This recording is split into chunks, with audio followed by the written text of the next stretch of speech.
Assalamualaikum warahmatullahi wabarakatuh.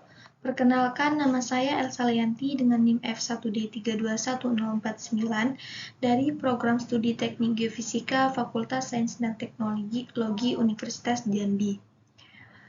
Pada kesempatan kali ini, saya akan mempresentasikan sebuah jurnal yang berjudul Pemetaan Distribusi Aliran Sungai Bawah Tanah menggunakan metode geofisika VLF atau Very Low Frequency, daerah Kars Prasimatoro, Kabupaten Wonogiri.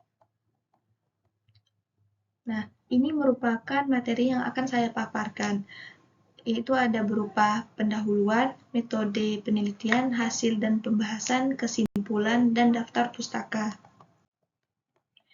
Yang pertama, kita akan memasuki pendahuluan. Nah, pada pendahuluan ini terdapat 2 poin penting yang perlu kita ketahui.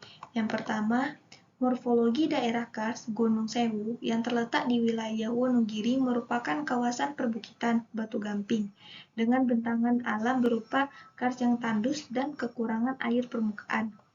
Yang kedua, pada penelitian ini bertujuan untuk mengetahui struktur lapisan bawah permukaan di daerah Kars Pracimantoro, Kabupaten Wonogiri, dan memetakan pola aliran sungai bawah tanah di daerah Kars Pracimantoro dengan menggunakan metode VLF. Nah, perlu kita ketahui apa itu metode VLF. Nah, metode VLF itu sendiri merupakan metode geofisika dekat permukaan dengan memanfaatkan target anomali geofisika yang bersifat konduktif. Metode VLF-EM yang dikenal sebagai metode elektromagnetik VLF-EM bekerja dengan memanfaatkan pemancar radio dengan frekuensi sekitar 15-30 Kz atau pada panjang gelombang 10-20 km sebagai medan primer dan pemancar gelombang radio yang berdaya sebesar sekitar 100-1000 kW. Selanjutnya kita masuk pada metode penelitian. Nah, ini merupakan peta lokasi pada penelitian tersebut. Pada metode penelitian ini terdapat pengolahan data. Pengolahan data dilakukan dengan surfer dan rockwork dari citra warna dan perbedaan konduktivitasnya, maka dapat dilakukan identifikasi aliran sungai bawah tanah. Nah, perlu kita ketahui juga pada penelitian ini tuh pengukurannya dilakukan secara langsung pada lokasi penelitian.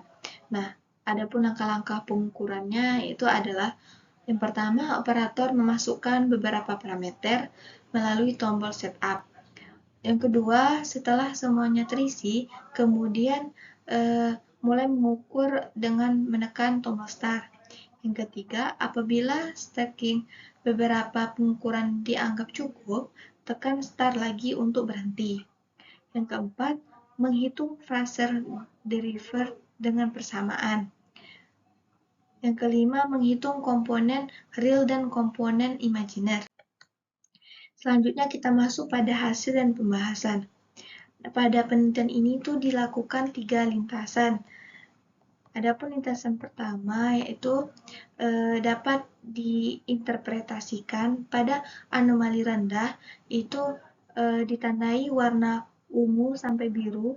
Nah, itu diduga terdapat sebagai batu gamping. Nah, sedangkan pada anomali tinggi, pada gambar yang ditandai warna kuning sampai merah, itu dapat diinterpretasikan sebagai air tanah. Dan untuk lintasan kedua, itu didapatkan anomali rendah pada gambar yang ditandai warna biru dan diinterpretasikan sebagai batu gamping. Sedangkan anomali tinggi pada gambar ditandai pada warna kuning hingga merah dan diinterpretasikan sebagai sungai bawah tanah.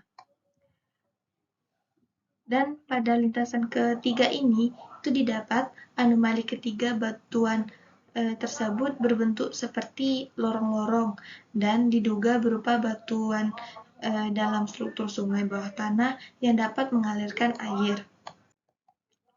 Nah, ini merupakan hasil pengolahan data menggunakan software Rockward pada setiap lintasan. Ketiga lintasan tersebut, apabila dikorelasikan, akan diperoleh hasil interpretasi distribusi aliran sungai bawah tanah. Nah, yang selanjutnya terdapat kesimpulan.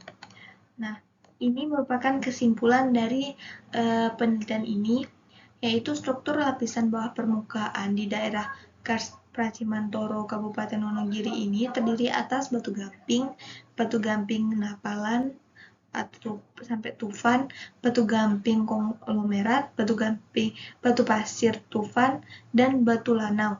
Sedangkan pada pola aliran sungai bawah tanah di daerah Kars Pracimantoro dengan menggunakan metode VLF, arah alirannya menuju ke arah timur, lintasan kedua, dan selanjutnya aliran lintasan kedua menuju ke arah tenggara, lintasan ketiga.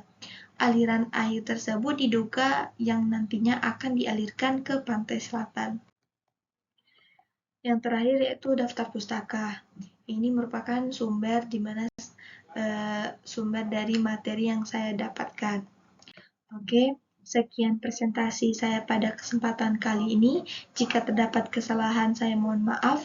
Saya tutup dengan wabillahi taufik wal hidayah. Wassalamualaikum warahmatullahi wabarakatuh.